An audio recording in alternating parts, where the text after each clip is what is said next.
Bismillahirrahmanirrahim. Assalamualaikum warahmatullahi wabarakatuh. Halo anak-anak, apa kabar kalian? Semoga kalian senantiasa sehat ya.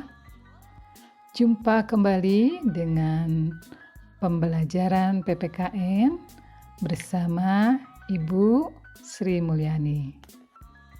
Hari ini kita akan melanjutkan materi pembelajaran di bab 2 tentang pembukaan Undang-Undang Dasar Negara Republik Indonesia tahun 1945. Tujuan pembelajaran di bab 2 ini, setelah menyimak tayangan video pembelajaran tentang Undang-Undang Dasar Negara Republik Indonesia tahun 1945, peserta didik mampu 1.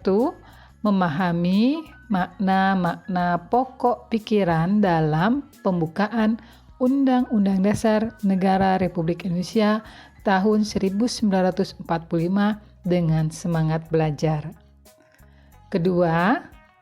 Kalian mampu menjabarkan makna-makna pokok pikiran dalam pembukaan Undang-Undang Dasar Negara Republik Indonesia tahun 1945. 3.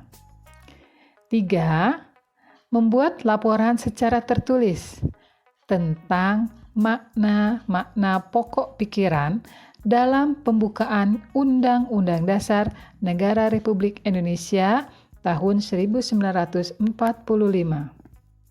Teks pembukaan Undang-Undang Dasar Negara Republik Indonesia tahun 1945 tentunya tidak asing lagi bagi kita, karena di setiap upacara Senin pagi biasanya teks tersebut suka kita bacakan. Baik, tolong disimak ya penjelasan dari Ibu. A. Makna alinea pembukaan Undang-Undang Dasar Negara Republik Indonesia tahun 1945. 1. Alinea pertama. Alinea pertama, pembukaan Undang-Undang Dasar Negara Republik Indonesia tahun 1945 menjelaskan pernyataan kemerdekaan sebagai hak bagi semua bangsa di dunia. Oleh karena itu, kemerdekaan merupakan hak asasi sebuah bangsa yang bersifat universal. Nah, ini kutipan alinea pertama dalam pembukaan Undang-Undang Dasar 1945. Bahwa sesungguhnya kemerdekaan itu ialah hak segala bangsa, dan oleh sebab itu, maka penjajahan di atas dunia harus dihapuskan karena tidak sesuai dengan pri kemanusiaan dan pri keadilan. Lalu, bagaimana makna alinea pertama yang kalimatnya barusan kita bacakan ya? Makna di alinea pertama itu memuat dalil objektif. Bagaimana penjajahan itu tidak sesuai dengan pri kemanusiaan dan pri keadilan. Kemudian juga memuat dalil subjektif. Artinya, aspirasi bangsa Indonesia untuk melepaskan diri dari penjajahan. Selanjutnya, alinea kedua, yang kutipan kalimatnya sebagai berikut. Dan perjuangan pergerakan kemerdekaan Indonesia telah sampailah pada saat yang berbahagia, dengan selamat sentosa mengantarkan rakyat Indonesia ke depan pintu gerbang kemerdekaan negara Indonesia yang merdeka, bersatu, berdaulat, adil, dan makmur. Makna di alinea kedua ini, kalau kita jabarkan, itu termuat tentang perjuangan bangsa Indonesia telah mencapai tingkat yang menentukan. Kemudian, yang kedua, ada momentum yang telah dicapai, dimanfaatkan untuk menyatakan kemerdekaan. Kemudian, yang ketiga, di mana cita-cita nasional negara Indonesia yang merdeka, berdaulat, adil dan makmur. Baik, sebelum kita lanjutkan ke alinea ketiga, Ibu mau menjelaskan dulu bagaimana cita-cita nasional kita sebagai negara yang merdeka, bersatu, berdaulat, adil, dan makmur. Merdeka maksudnya adalah negara terbebas dari penjajahan bangsa lain. Kemudian bersatu dalam negara kesatuan. Jadi, walaupun kita negara yang terdiri dari beberapa provinsi, tidak menjadi terpecah belah, tapi tetap bersatu dalam negara kesatuan. Kemudian pengertian berdaulat. Maksudnya adalah bebas menentukan arah dan kebijakan tanpa campur tangan bangsa lain. Kemudian adil. Adil maksudnya menegakkan keadilan bagi warga negaranya. Dan makmur yaitu mewujudkan kemakmuran dan kesejahteraan bagi warga negaranya. Kita lanjutkan ke alinea ketiga, yang kutipan kalimatnya yaitu atas berkat rahmat Allah yang Maha Kuasa dan dengan didorongkan oleh keinginan luhur supaya berkehidupan kebangsaan yang bebas, maka rakyat Indonesia menyatakan dengan ini kemerdekaannya. Apa makna di alinea ketiga ini? Yang pertama adalah motivasi real atau motivasi yang nyata tentang keinginan luhur bangsa Indonesia supaya hidup bebas. Yang kedua, ada motivasi material, yaitu kemerdekaan merupakan keinginan dan tekad seluruh bangsa Indonesia untuk menjadi bangsa yang bebas dan merdeka. Kemudian, yang ketiga, ada motivasi spiritual, yaitu rasa syukur bangsa Indonesia atas karunia-Nya dan keyakinan akan kekuasaan Tuhan Yang Maha Esa dalam memperoleh kemerdekaan. Di alinea ketiga ini menunjukkan bahwa tekad yang kuat dan keyakinan pada kekuasaan Tuhan dapat menjadi faktor pendorong dan penentu keberhasilan mencapai cita-cita.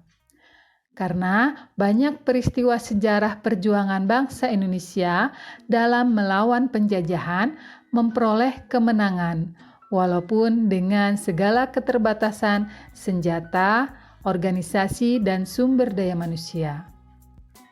Selain itu, alinea ketiga mempertegas pengakuan dan kepercayaan bangsa Indonesia terhadap Tuhan Yang Maha Esa.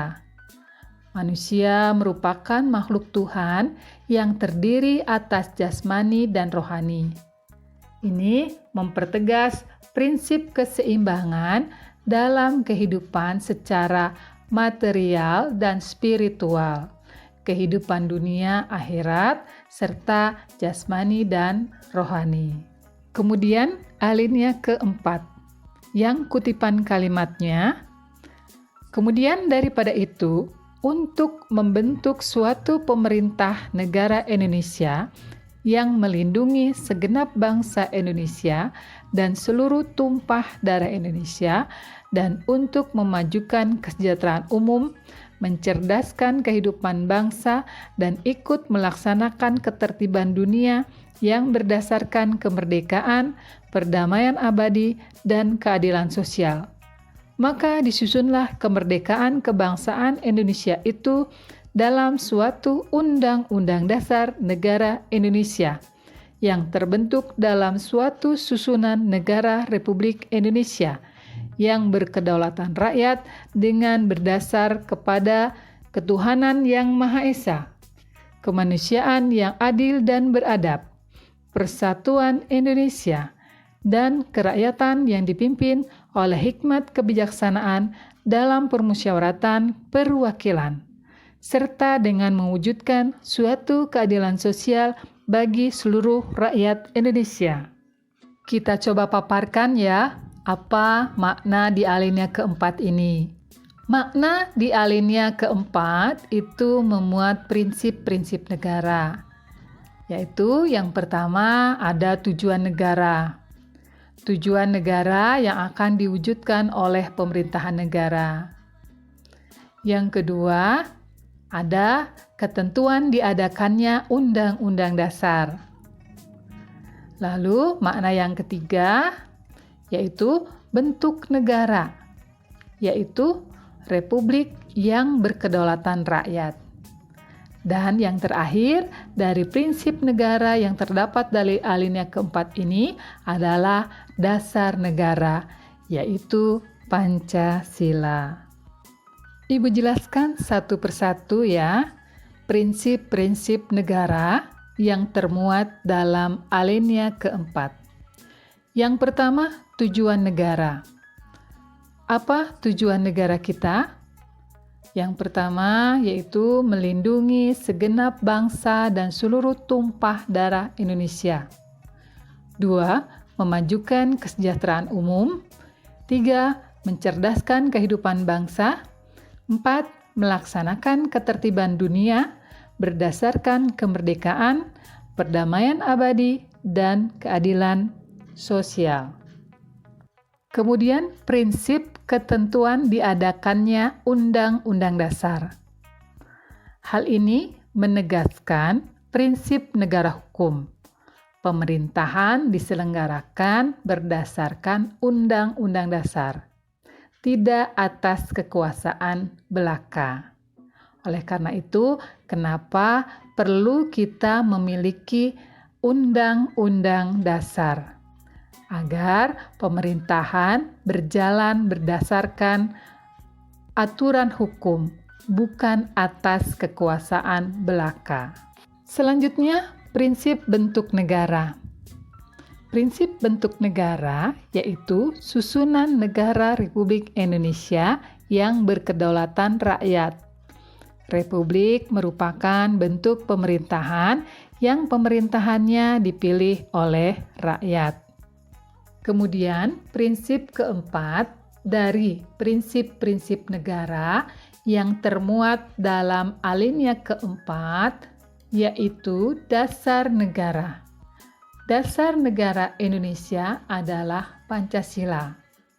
Dengan dicantumkannya rumusan Pancasila dalam pembukaan Undang-Undang Dasar Negara Republik Indonesia tahun 1945, secara yuridis konstitusional Pancasila sah berlaku serta mengikat seluruh lembaga negara, lembaga masyarakat, dan setiap warga negara. Dari uraian materi yang sudah Ibu paparkan, dapat kita tarik kesimpulan bahwa pembukaan Undang-Undang Dasar Negara Republik Indonesia tahun 1945 memiliki arti penting bagi bangsa dan negara Indonesia.